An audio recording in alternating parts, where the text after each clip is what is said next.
Assalamualaikum warahmatullahi wabarakatuh. Materi pertama kita untuk prakaryanya untuk kelas 9. Anyway, semoga semuanya dalam keadaan sehat walafiat, stay safe ya. Stay at home. Oke, materi pertama, pertemuan pertama ya, ini adalah kerajinan bahan keras. Apa itu kerajinan bahan keras? Kalau kita perhatikan dari namanya saja, sudah jelas ya.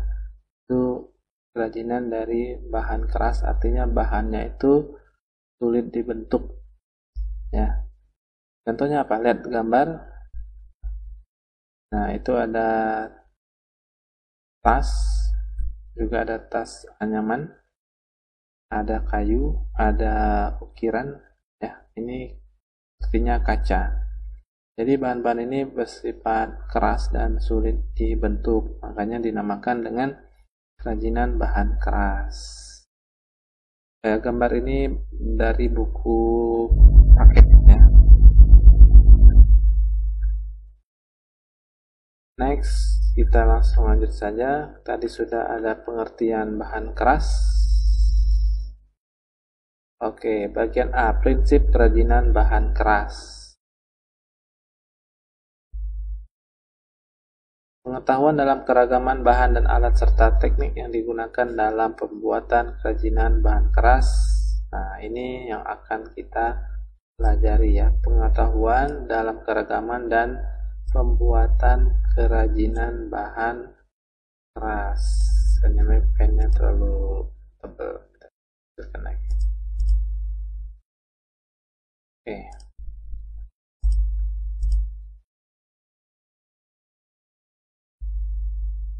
Pertama, keunikan bahan kerajinan. Jadi bahan kerajinan ini memiliki keunikannya masing-masing ya.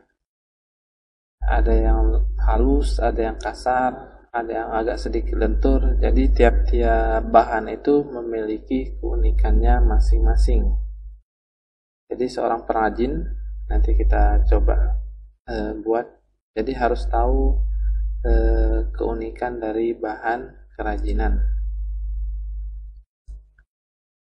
Lihat di sini, bahan kayu nih, yang akan kita pelajari nanti adalah bahan kayu rotan ya, kayu dan rotan memiliki keunikan tekstur serat kayu yang sangat unik ya, yang tidak ditemukan pada bahan lain. Itulah mengapa pengrajin tidak bisa mengganti kayu dengan bahan dasar yang lain ya, karena kayu ini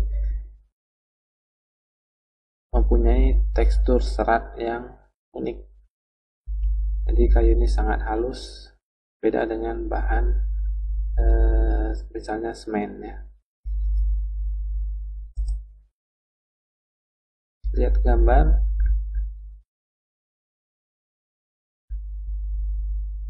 Nah, ini bahan kayu. Ini kayu, ini kayu ya. Oke, keragaman muatan nilai dalam produk kerajinan. Jadi setiap produk yang nanti akan diciptakan itu harus memiliki nilainya masing-masing, muatan nilai.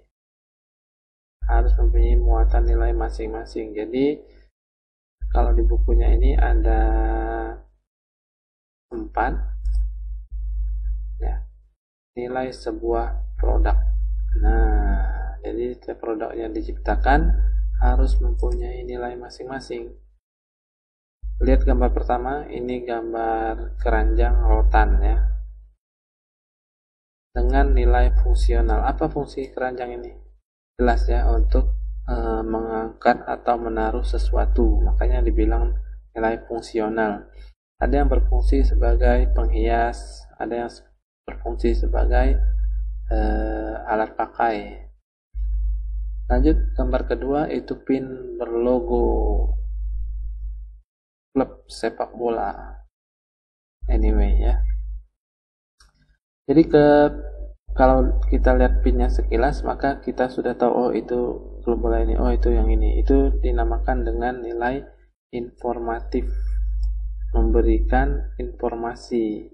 Jadi produknya berisi dengan pemberian informasi. Ketika melihatnya, oh kita tahu ini informasinya apa.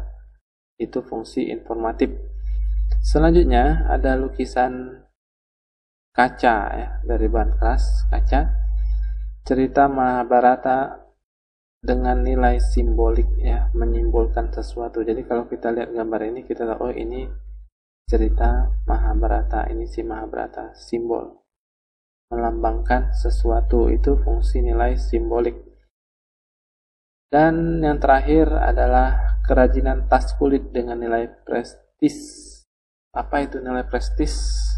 Ya, nilai kalau di bukunya itu wibawa. Jadi kalau pakai beda kalau kita lihat orang menggunakan tas yang biasa dengan tas kulit. Ya, tas kulit itu kelihatan lebih berwibawa atau lebih elegan.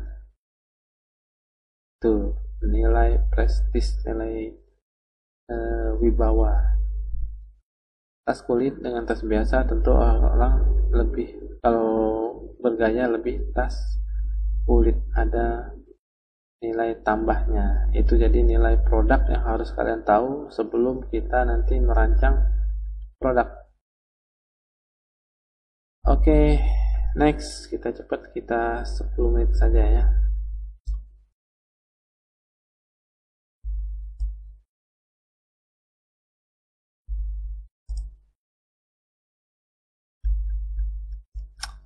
Oke, aspek rancangan dalam produk kerajinan. Ya, sebelum merancang produk, maka kita amati dulu faktor-faktor permasalahan yang ada sebelum merancang agar produk kita itu bermanfaat.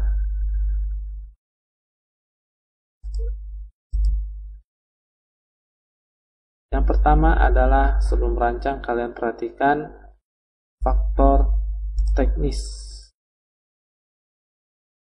Kira-kira buatnya itu menggunakan metode produksi yang mahal atau menggunakan mesin atau harus orang yang mahir produk kita. Jadi diperhatikan kira-kira produk kita ini mudah atau enggak buatnya, mahal atau tidak, pakai mesin atau tidak.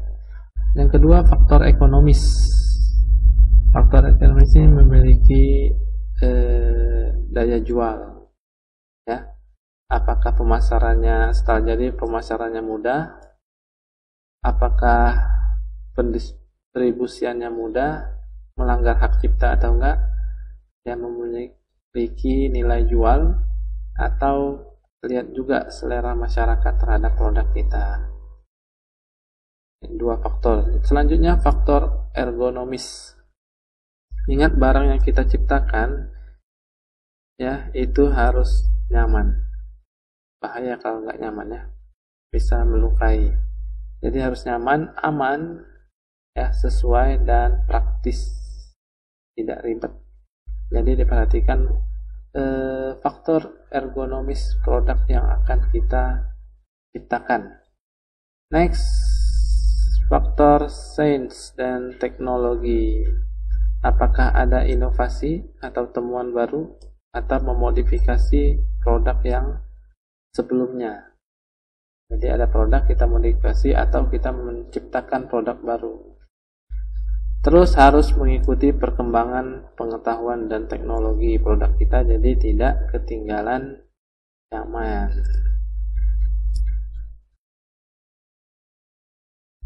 Next, faktor estetika, nilai keindahan ya, menampilkan bentuk keindahan, ya bentuknya harus indah, menarik, terus serasi, penggarapan yang rinci ya. Rupanya dan warnanya harus menarik, dan kesan atau gugahan yang ditampilkan, menampilkan kesan ya, harus memiliki nilai keindahan. Selanjutnya adalah faktor kondisi lingkungan. Nah, ya, faktor kondisi lingkungan.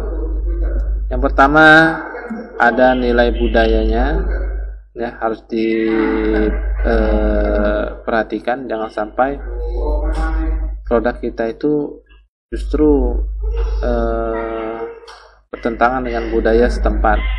Selanjutnya kondisi lingkungan atau wilayah setempat, yang lingkungannya perhatikan apakah sering hujan, ya, maka produknya harus berhubungan dengan kondisi lingkungan tersebut.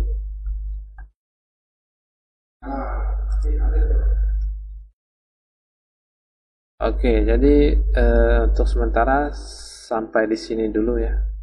Kalian pelajari lagi ya. Perhatikan 6 faktor yang ini dan juga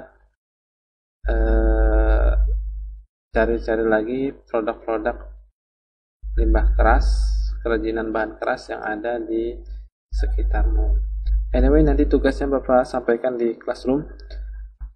Assalamualaikum warahmatullahi wabarakatuh. Have a nice day. See ya.